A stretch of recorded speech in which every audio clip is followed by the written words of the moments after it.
Recent presidential administrations, representing both parties, have argued in their national security strategies that the key challenge before the United States is that of countering authoritarian regimes that seek to undermine democracies and rewrite the rules of the world order in order to be more favorable to dictatorial governments.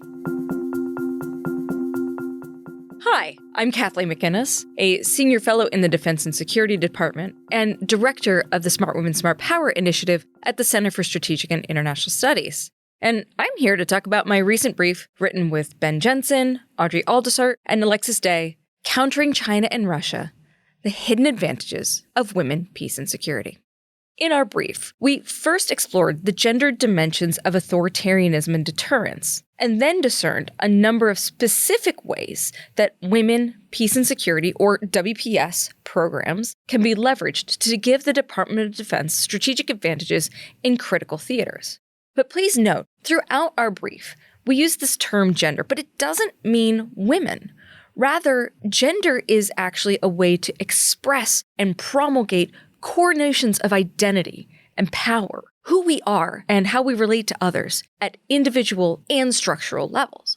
So take, for example, in Russia, the legal and social differentiation of men and women has increased in Russia since the February 2022 invasion of Ukraine. This emphasis on quote-unquote traditional values has not always been part of Vladimir Putin's political arsenal. Putin began drawing starker lines of contrast between Russian civilization and the West, the close connections and affinity between Putin's regime and the Russian army, an organization notorious for the brutality not only of its battlefield tactics, but also of its barracks culture, further underlined the importance of an aggressive, macho behavior in legitimizing Putin's elimination of political opposition. Similarly, in 2024, under the leadership of Xi Jinping, China is undergoing a period of rising discrimination against women and inequality between women and men. Beijing's vision of a strong China now includes returning women to quote-unquote traditional gender roles, such as pushing them into marriage and childbirth and cracking down on feminist activism. Much more directly, the Xinjiang crackdown has had an extremely strong gendered element. So the question is, if U.S. adversaries are using similar gender-conservative playbooks, what might these gendered activities mean for U.S. strategy broadly and for tailored integrated deterrence specifically? This leads us to an interesting proposition.